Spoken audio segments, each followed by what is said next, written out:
Life's been a bit interesting this week on the boats. The weather has not helped at all. It's been a bit chilly. The canal has frozen over again. But I've been getting some really nice little videos that I have been putting together for you, and you can see them at the end of this video. But before we get to that, if you're new here, I'm Tracy Perks, quilt pattern designer in the UK, and I'm here in the little boat, which is my floating studio. This week I've been working on my Scrappy Dash blocks, my strip blocks, and I thought I would show you where I've gotten up to. If you saw the video a few weeks, I show you how to make this block. I've now made a few more.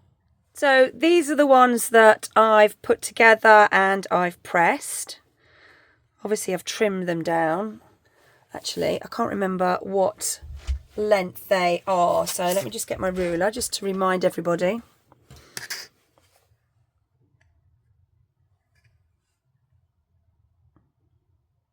So they're 7.5 inch square, the finished units are.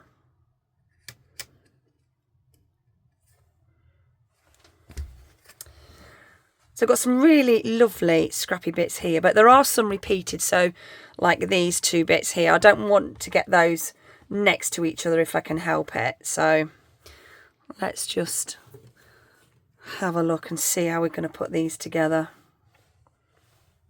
They come together really quickly. I'll take that one out.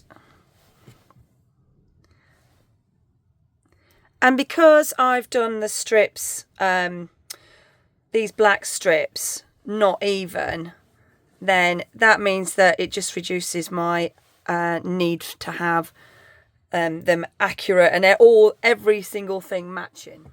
See, I've got two of those together, so I want to, it's just good to lay them out for a start off. I suppose at the end of the day, it doesn't really matter, does it?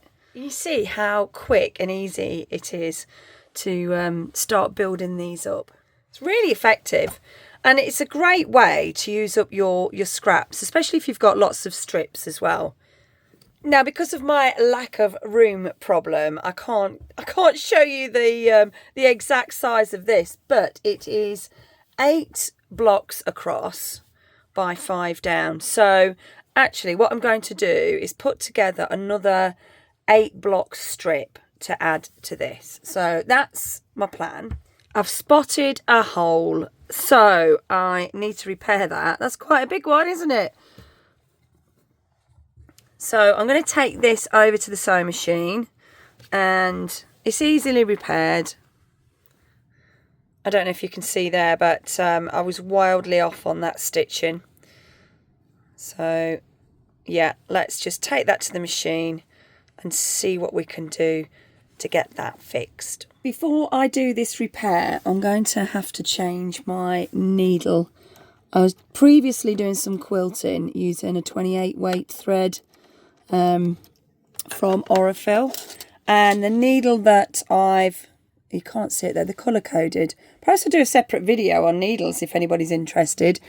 This is a universal Schmetz pack that I've got, and the needle that I had in was a 9014, and I've just put a Aurifil 50 weight thread in, so I'm just going to change to an 8012, which is more of a universal needle. So I've just pulled the light out at the top of the sewing machine, and can you see that has got an orange mark on it? Now that's how you can tell on the Schmetz needles what size needle you're using. But if you're interested in me doing a video on different needles and different threads, then let me know in the comments below, because I'm more than happy to do that. Right, let's get this fitted.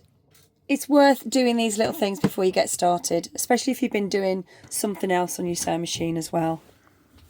Okay, so look, here's my big hole that I've got, and really I want to be able to see this side, so I'm just going to flip this around and we'll have a look at it.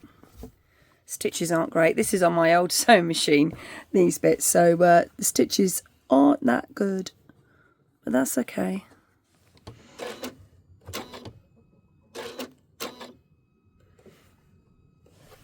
I'm going to turn my speed down so I don't get too heavy on the old foot. And I'm going to do a back stitch there, she says. And I'm going to do a back stitch there.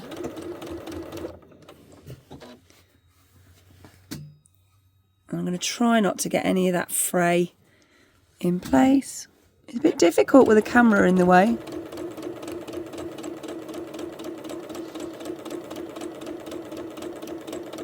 And I'll pick up the stitch, the old stitches down here. Go backwards just to secure it. Let's have a look. There we go. I mean, at the end of the day, this is not a masterpiece, and it's not going to go into any competitions. It's a fun quilt to make. One of the things that I really love about Scrappy Quilts is that you're using stuff that you've had for quite a long time, and it's good to see how your taste in fabric has changed, because there's probably quite a few of these pieces that I'll go, why did I buy that? Or how did I get hold of that? Oh, this is a cute one. Let's just turn that around. I remember that fabric. Can't remember the name of the range, the collection, but that is so cute. There's another bit there. Right, now we've made that repair, I've got my blocks here, and I am going to sew a row of 8 so we can add that to the main quilt. So I'm going to put these two together first. So line them up. Oh, actually, let's pull my light out.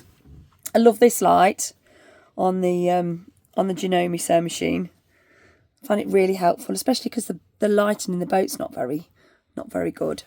You can use pins if you want. I don't like using pins. I'm a bit of a fast sewer.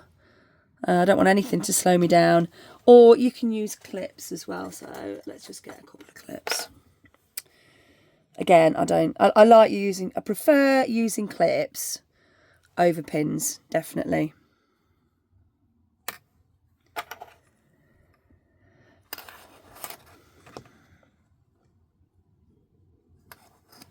Actually, I just feel that they hinder me. So I've got a 1/4 inch seam allowance. I'm not bothering securing my stitches down. That's naughty, isn't it? Oh, I can speed it up a little bit. Not that much because it'll be flying.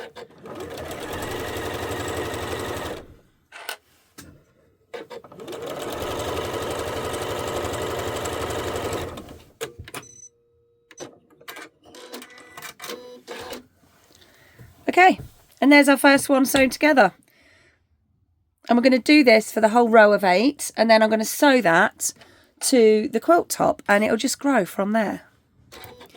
One of the other little tips as well is that you've seen that I've added this to the 2 blocks together, is to try and keep as much weight underneath, because you're then letting the sewing machine do all the work for you.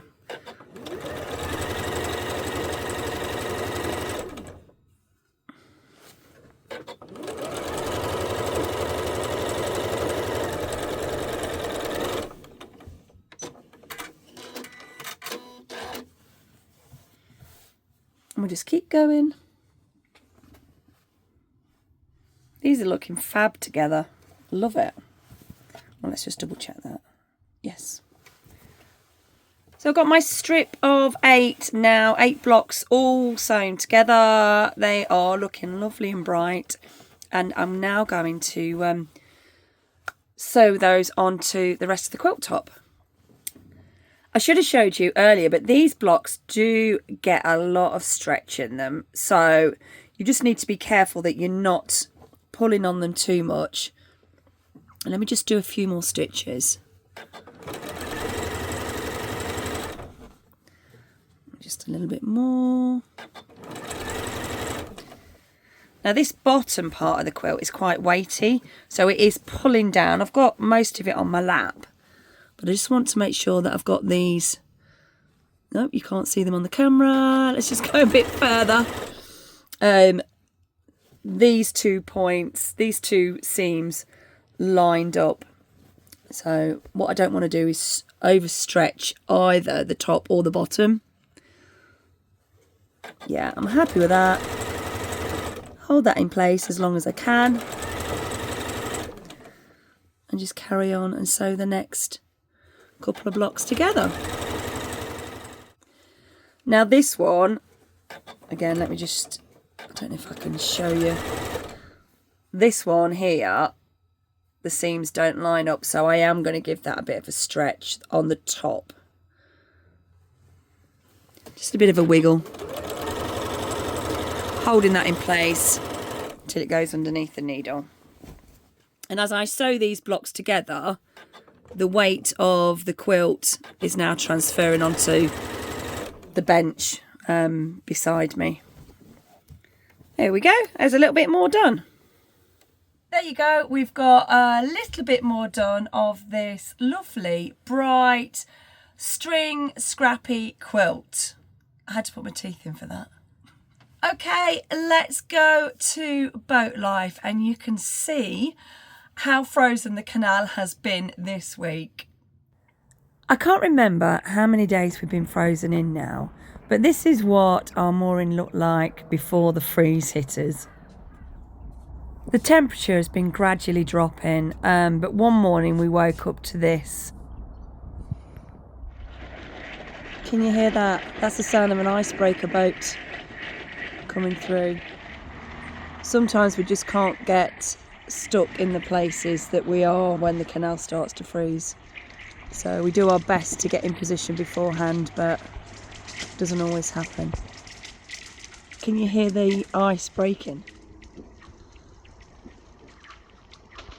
It sort of ricochets down the canal.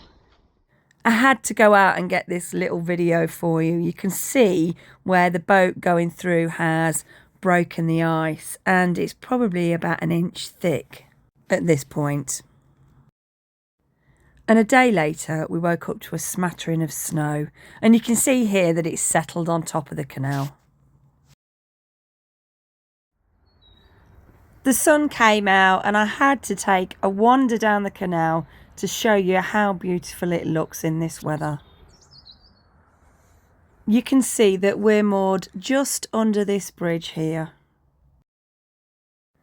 I'd say that at this point the ice is probably at least 2 inches thick.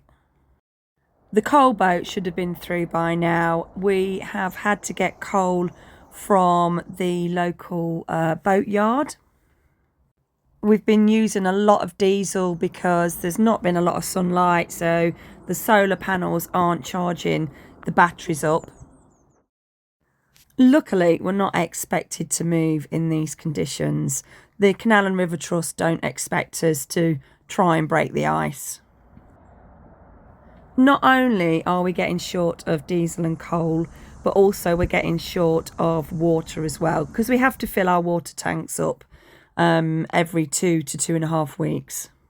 It looks like the canal's defrosted, but as you can see here, Morris the moorhen is still walking on top of the ice. Thank you so much for watching, and don't forget I've got a new quilt pattern out this week called Checkmate Star.